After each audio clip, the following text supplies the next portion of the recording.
A man of his skills being stuck in a remote village is seen as a loss to the kingdom. Lloyd contemplates his soon-to-be golden goose, the Frontier estate, and its most senior knight, Sir Bairn. While acknowledging Bairn's honesty, integrity, and sincerity, he notes that as a knight, Bairn's skills are only average, perhaps slightly below average. Lloyd finds this to be a pity as he looks at him. Bairn informs Lloyd that all the plans for the migration are in place, presenting him with the documents containing lists of names and details on land allocation.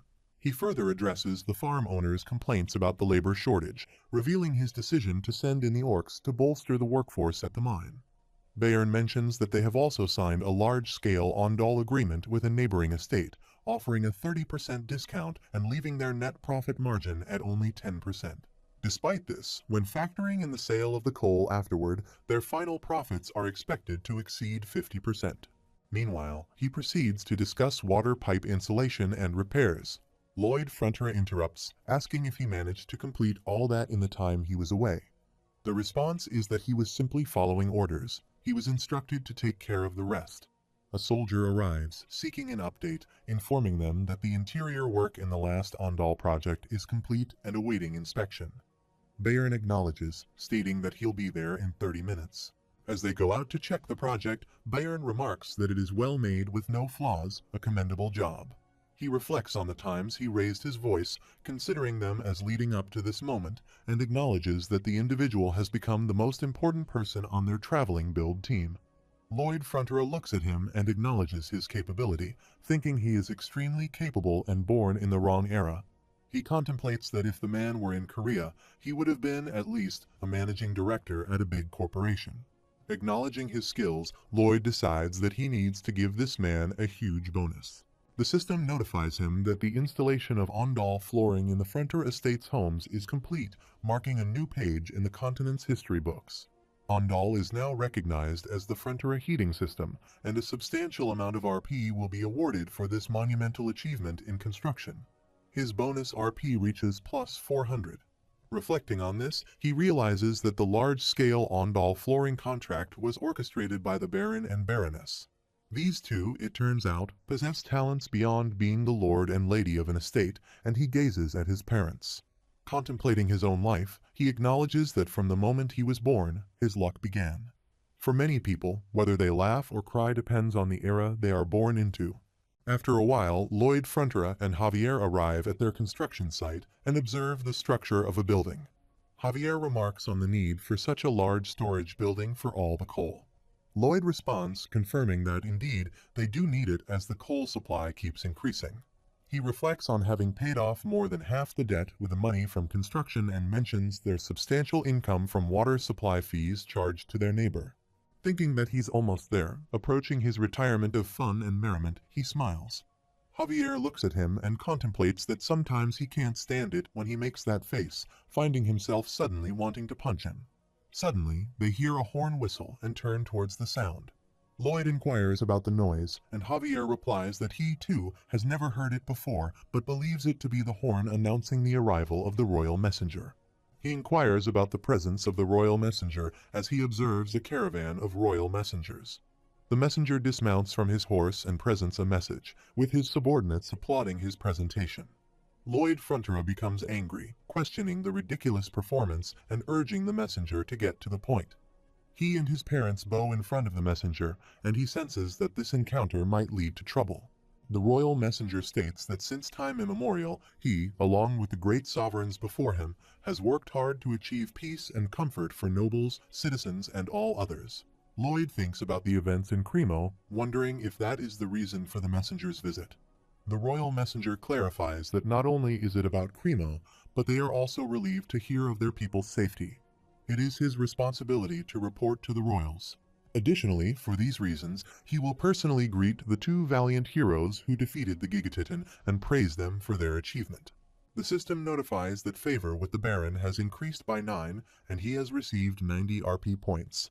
Arcos Frontier becomes emotional, stating this is an honor, His Majesty, and commends his son for a good job.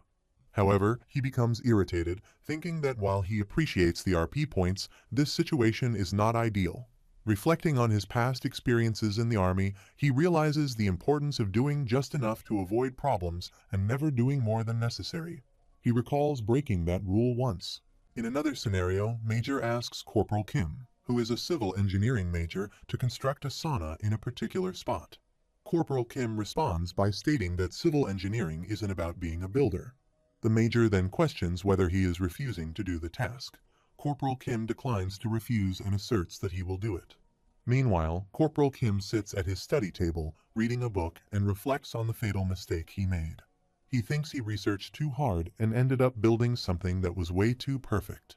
The scene shifts to the National Defense Sauna, where a soldier approaches and asks if Corporal Kim, who looks pretty brainy, could build a nice little cottage for them. The soldier questions why the village levee broke and criticizes the flimsiness of the barrack. He mentions that the mountain is ruining the beautiful view and instructs someone to fetch Corporal Kim. Observing the situation, the royal messenger thinks that once Her Royal Highness is involved, the sweet life of the country noble will come to an end. The royal messenger declares that Lloyd Frontera and his guard are hereby ordered to travel immediately to the royal capital. Lloyd Frontera reflects that he should have just constructed the sea platform and ended it there. The cursed lobster has put a curse on him. He contemplates the consequences, thinking that once he's on her radar, she'll call on him for the rest of his life. Considering whether he should pretend to be an idiot, he concludes that it's dangerous. If she takes offense, he might lose his head. Sitting in his carriage with Javier beside him, Javier observes Lloyd and remarks that he has the face of a man who is about to be executed. Lloyd acknowledges Javier's sharp eye. Javier adds that it's unexpected since the Master Lloyd he knows would usually be excited to meet Her Royal Highness. Javier wonders how much he can weasel out of her. Lloyd contemplates that he knows things about this world, Her Highness Magentano's personality, her future, and the state of the capital. If he can take advantage of all that, there has to be a way. He acknowledges that Javier is correct, and they decide to seize the opportunity to make the most of the royal palace. After some time, they arrive at the royal palace and kneel, greeting Her Highness. Alicia Termina Magentano addresses Lloyd Frontera and Javier Esrahan. He may lift his gaze, and they both raise their heads. He is impressed, thinking he almost had a heart attack. Her charisma is overwhelming. He declares all hail their majesty, the queen. He, Lloyd Frontera, has come to salute Her Majesty, the rightful ruler of these lands. She inquires if it is him, and from his auras, the man beside him seems noble. She addresses Sir Javier Esrahan and asks if he said so. She senses a mana flow from him that she has never seen before. She remarks that he seems like a worthy sparring partner for her. Javier replies, asking for forgiveness on behalf of His Majesty, stating he is merely a nameless knight. Meanwhile, Lloyd Frontera thinks she can tell Javier is special just by looking at him and realizes that she is one of the only two sword masters in the kingdom. Clumsy flattery won't work on her. Alicia Termina Magentano mentions that she has heard of his deeds from Count C. As such, he has his appreciation for the courage and selflessness he displayed. However, she doesn't judge a man merely based on another's recommendation. She trusts based on another's recommendation and only trusts what she has seen for herself. Lloyd Frontera thinks, confirming his expectations, while she reiterates Lloyd Frontera's name and declares that she will put his skills to the test. He thinks this is the pinnacle, the highest opportunity, nothing less than a chance to win a contract with Her Majesty. In the current state of affairs, she then asks him what construction project he believes is the most urgently needed in Magenta, the royal capital. He thinks she's starting things off with a quiz, contemplating the most necessary construction project, confident that he knows this as he is familiar with the book's entire plot. She contemplates whether he truly is a capable man, expecting him to have noticed the condition of the royal palace the moment he saw it. If he fails to catch that, she decides she will not acknowledge him. Both of them agree that the most urgent construction project in Magenta is the repair of the crumbling palace. He suggests placing a new bridge over the Magna River, which runs through the capital, but he thinks she might not be completely satisfied with his response. He believes it wasn't the answer she expected, but given her personality, the test won't end there. He acknowledges that she holds the highest authority and absolute power, being tolerant, fair, and willing to listen to all regardless of class or rank. When she asks for his reason, he responds by stating that others may have a different opinion and may argue that repairing the royal palace is the most urgent matter at the moment. He explains that a very long time ago, a badly tempered dragon took off with the palace's tower on 2 separate occasions. To prevent it from happening a third time, the entire structure was widened and flattened into its current shape. He continues, stating that the magenta castle they see today was built in this weighty manner due to fears that the whole structure could be lifted up. Consequently, he believes that the weight of the structure pressing down on the ground and its pillars is causing it to slowly crumble. However, he adds that the repairs would only be necessary at a much later date. Therefore, he concludes that it can't be seen as urgent. She looks at him and thinks what an impudent man. He knows what she is thinking, yet he gives her a different answer. He reflects on the fact that she knows that he gave her a different answer, even though he knew the answer she was thinking of. She reflects that she sees he knows that he gave a different answer, even though he knew the answer she was thinking of. He laughs and thinks he knows that she knows that he gave her a different answer, even though he knew the answer he was thinking of. The system notifies him to stop with the nonsense. She wonders if he's toying with her and states that she would never beg for a contract for construction fees. He mentions that the current bridge across the Major River Arcos has been rebuilt 12 times already. He explains that the bridge collapses regularly because it is unable to withstand the rising waters in the spring. He adds that each time it happens, people's lives are inconvenienced and large amounts of money are spent on it. He asserts that everyone sees the rebuilding of the bridge as an inevitable part of nature. He says, however, that if Her Majesty were to trust him with its construction, he would build a bridge that would not collapse even in the face of spring floods or drift ice. He believes he is referring to a modern suspension bridge. She thinks he even criticizes her decisions and wonders why this arrogant and insolent man, the more she speaks with him, the more she seems to like him. She asks him to tell her more about the bridge he will construct. He laughs, thanks her, and thinks he knew she would like it. He believes she absolutely despises yes-men who drown her in flattery, and she puts unlimited trust in those with strong convictions. She says enough. He has suddenly lost interest. He thinks this is their queen, Magentano, but she is eventually betrayed by the one she cherished, loses one of her arms, and turns evil, transforming into the butchering tyrant. However, that story is 3 years into the future. Right now, she is an honorable queen who listens even to the lowly. She inquires if the bridge were to fail, while he contemplates that he would gather his things and flee the country. He then states that she can have his head in exchange, but as long as the bridge stands, he requests a guarantee for his family's station. She thinks that he has managed to make her smile in the end and agrees, saying he may carry out his plans. She promises him reasonable compensation and the upholding of his family's station. He steps forward and presents a contract, and she asks what it is. He responds with a contract. Please sign it. She questions whether he is implying that he doesn't trust his word and thinks he has prepared a contract. He clarifies that it's not the case, Her Majesty, and explains that the contract stipulates that if he doesn't construct the bridge in an honest manner, he is to be hung, drawn, and quartered. He mentions that he considers this a necessary shackle for such an untrustworthy and lowly man as himself. She signs the contract and thinks she's being sweet-talked into something, yet she doesn't mind it. He responds with 1,000 thanks while she inquires about his remark concerning his bottom. He explains that he couldn't lower his head any more than his signature, so he raised her behind to make it seem lower. She replies that she understands his intentions but instructs him to lower it, as she doesn't want to see it. Lloyd Fronteras, Javier, and another royal servant walk towards them. Lloyd Fronteras taps and swirls in excitement, thinking, did he see that? This guy right here just ripped off the queen with this contract. Javier looks at him and thinks he could have lost his head if she thought he was being disrespectful. He adds that he can't stop a sword master, so please exercise caution.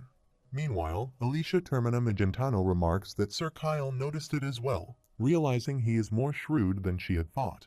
He responds that he's a clever man, very calculating, and asks if she is not slightly displeased by the man. She replies that she was. He assumed from the beginning that he could beat him, but he seemed so pathetic that it was rather adorable, and she smiles. The scene shifts a few days later. Lloyd Fronteras puts a bag at his back and says up he goes. Javier asks if he will really be all right going alone, and Lloyd replies why would he need an escort in the capital with all its security. He adds that it's a huge pain walking around with Javier while pointing at him. He mentions that earlier when they went out to survey, he couldn't concentrate at all because of Javier. Lloyd signs the contract while many girls look at them and fall in love with both of them. Javier requests please tell Master Julian that he's doing well. The reply comes, yeah, sure thing. The speaker thinks Julian Frontera is Lloyd's little brother studying at the Royal Academy. Before they left for the capital, the Baroness prepared heaps of winter clothes and blankets. Reflecting on this, he thinks she asked him to take them to Julian, feeling emotional as it reminds him of what happens to him in the book.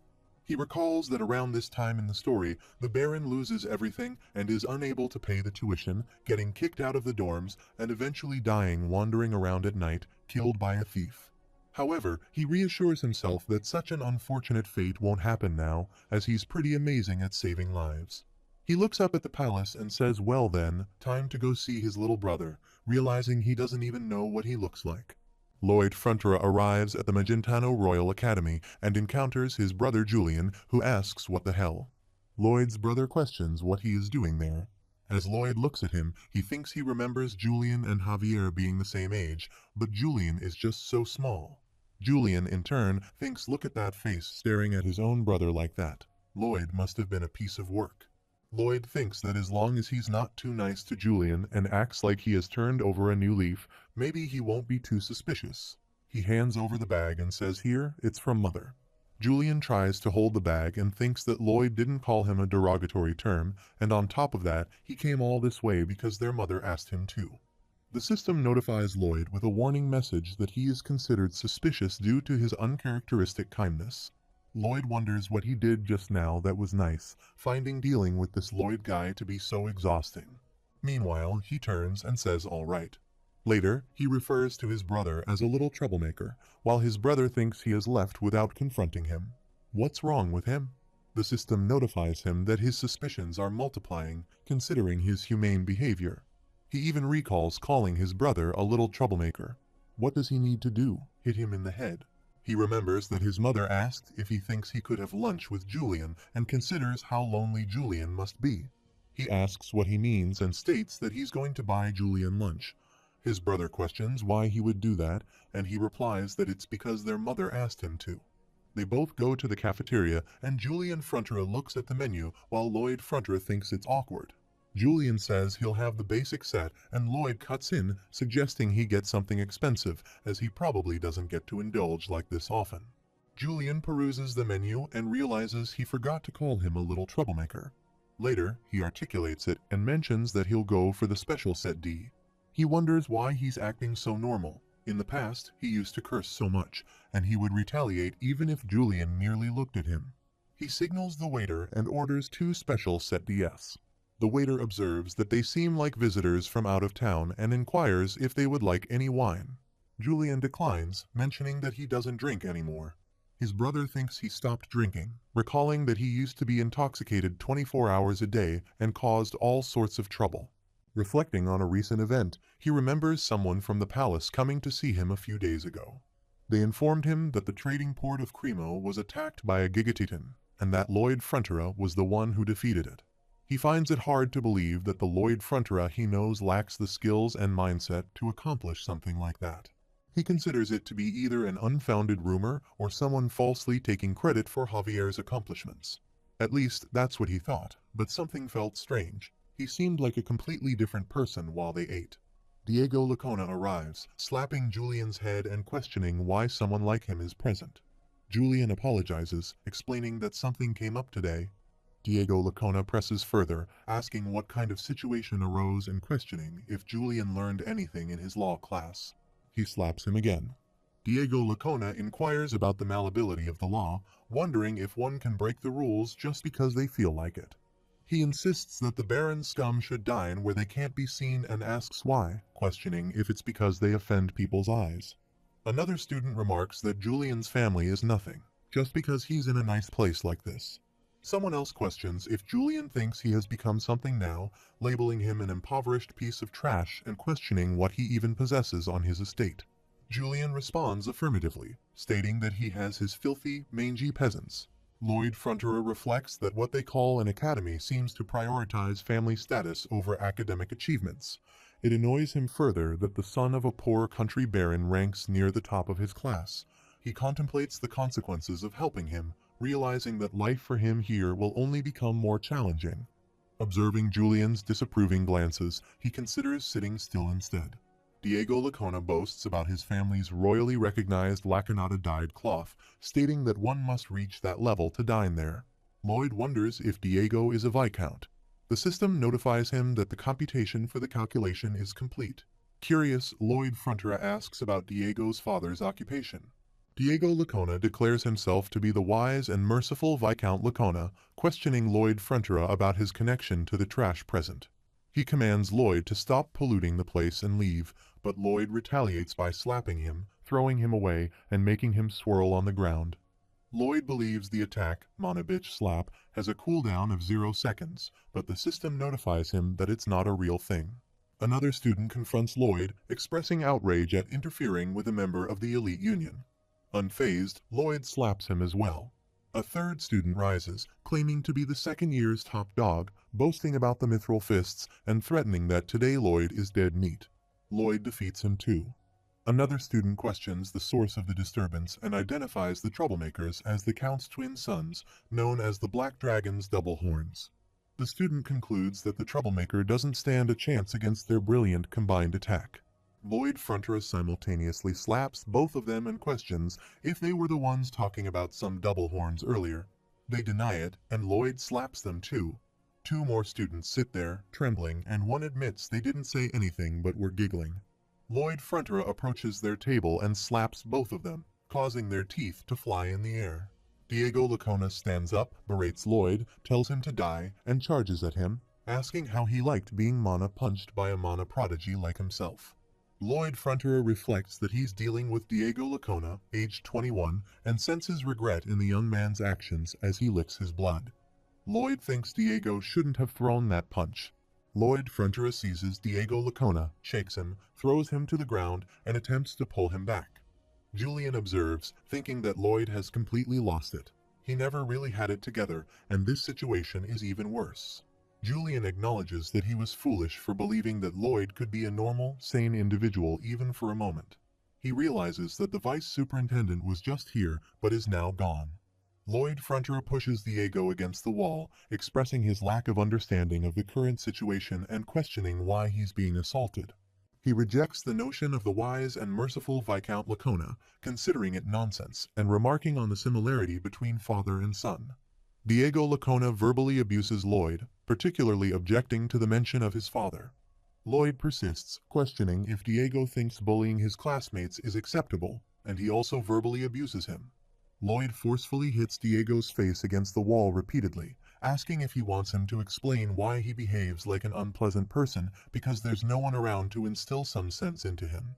Lloyd points towards his blood on the wall and asks, "What do they have here? Look at this. What does this look like?"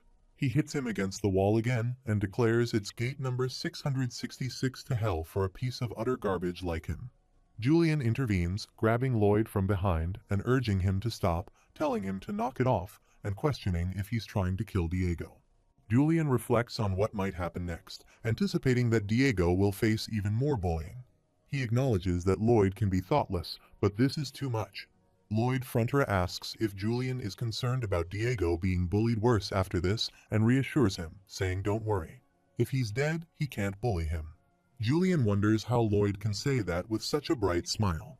Lloyd Frontera reflects that he has encountered many guys like Julian back in high school, thinking that doesn't make him laugh. None make him laugh, and none of it gets through to them. He believes the best thing for them is the fear of death, similar to what Diego Lacona is currently experiencing under the sickle of Death Warrior.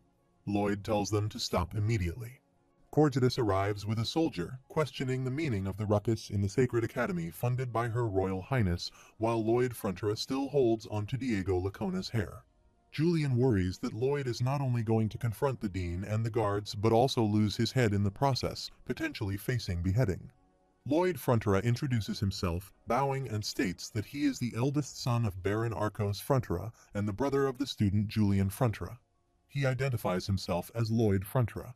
Julian Frontera wonders why Lloyd is suddenly so calm. It's as if he was anticipating this to happen.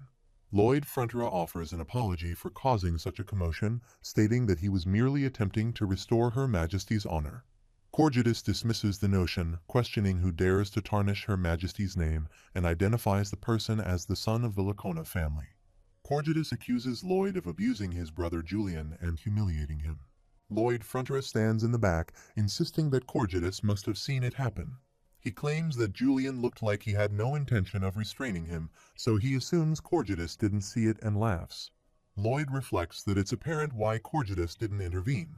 The staff of the academy were all recommended by the nobility, and they likely didn't want to lose the trust of high-ranking aristocrats' children. He considers that the students form regional cliques, which will eventually grow up and influence the academy once again.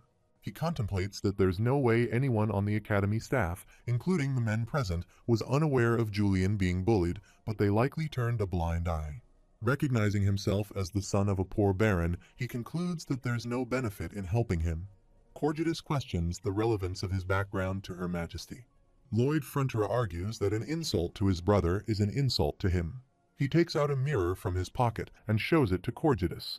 They all express surprise, and Corgidus realizes it's a royal guest specially invited by Her Majesty. They bow in front of him, exclaiming "All hail, Her Royal Highness." Lloyd states that he believes they understand the situation and takes his leave, walking out. Corgidus thinks Lloyd is an imbecile and considers that the status of a royal guest is only temporary. They may punish Julian later while treating the beaten-up students better. Lloyd Fronterer looks at them and smiles, while Corgidus wonders about the unsettling look, as if he's contemplating harm. Lloyd Fronterer turns to his brother and asks what he's doing, urging him to come on. Julian agrees and follows him, inquiring about their destination. Lloyd responds that they are heading to the administrator's office. His brother questions why they are going there, and Lloyd asks what he means, questioning why he wouldn't. He explains that he's going to request a leave of absence for Julian. His brother, frustrated, exclaims how much more of his life he must screw up until Lloyd is satisfied, causing Lloyd to stop. Julian expresses concern that he's going to be bullied even more now because of Lloyd and accuses him of hindering his studies, asking why he is doing this to him. Lloyd Fronterer responds that soon this place won't be very conducive for studying, and he suggests taking the opportunity to give his mind some rest and get his body in shape. His brother asks what he means by getting his body in shape, and Lloyd explains he has never heard the phrase "all the muscles." Construction work muscles are the best. The scene shifts to Magentano Palace, royal guests' quarters, where Javier advises Julian to trust Master Lloyd's plan, assuring him that it will turn out for the better. Julian retorts, expressing doubt as it involves Lloyd Fronterer, whom he considers a brute, and he believes the plan will only get worse. Javier questions if Julian doesn't believe his words, reminding him of the plan to bring down the Gigaton in Cremo, claiming it was all Lloyd's plan, and he himself delivered the final blow. He explains that he has built roads, opened waterways, developed quarries and mines, and even formed bonds with wild orcs. He emphasizes that he has successfully paid off more than half of the Baron's extensive debts, all thanks to his skills and talents. He earnestly pleads for their trust, asserting that he is the savior of their estate. Lloyd Fronterer stands outside the room, eavesdropping on their conversation, and rubs his nose. Julian expresses difficulty in trusting Lloyd, recalling him as a drunken hooligan and human trash. Javier adds that he was unintelligent, uncivilized, and a dirtbag beyond redemption. Julian questions whether someone can truly change like that. Javier denies the possibility, stating that he has convinced himself that it is impossible. According to him, Master Lloyd Fronterer might be someone else disguising themselves. Julian Fronterer inquires if Javier is suggesting that someone stole Lloyd's body through black magic or something similar. Javier responds that it could be a possibility, considering it's a theory he read in a book. To determine if there was a flow of mana forcing a foreign soul into the body, he secretly investigated the matter. Lloyd Fronterer reflects that Javier did that while Julian asked if there was another soul. Javier denies feeling the presence of any unusual mana force and explains that the soul seemed to be naturally connected to the body. He urges them to forget what he just said, dismissing it as wild speculation. Julian agrees, but he notes that Lloyd suddenly changing like this is even more unexpected. Lloyd Fronterer contemplates Javier's statement, considering him a silly devil. He thinks there's no way Javier doesn't sense his presence outside the door, and he wonders if Javier is trying to convey suspicion toward him.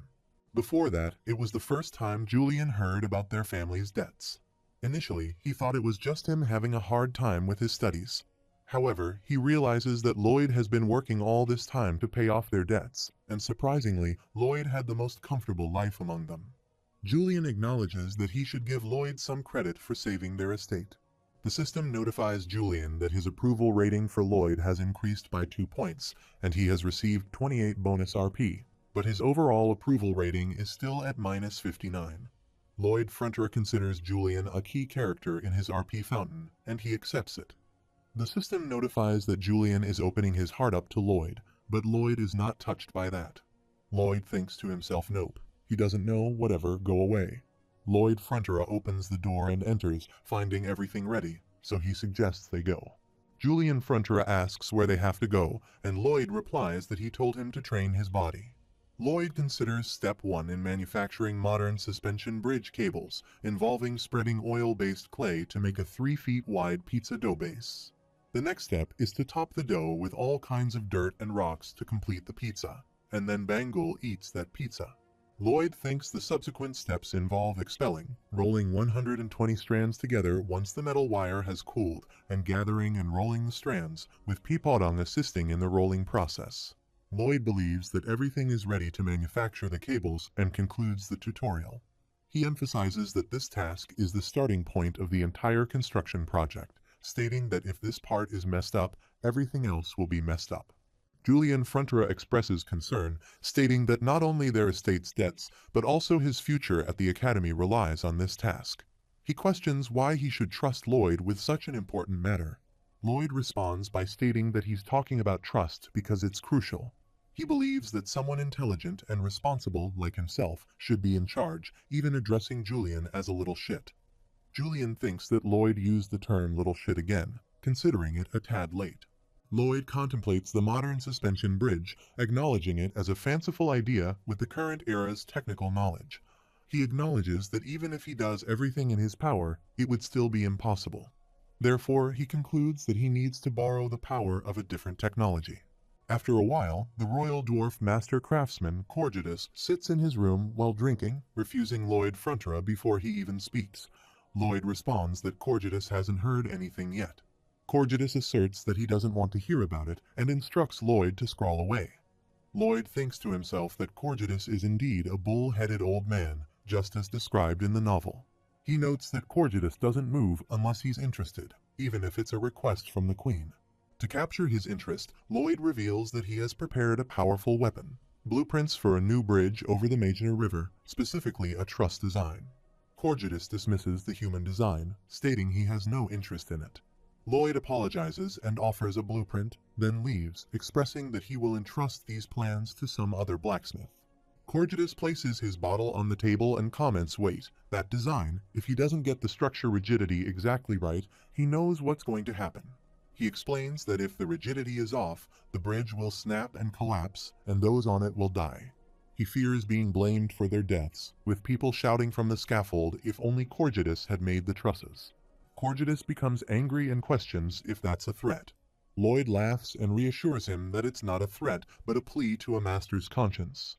Corgidus insists that Lloyd's face looks like a threat, demanding to see the blueprints. Lloyd hands over all the blueprints, and Corgidus examines them.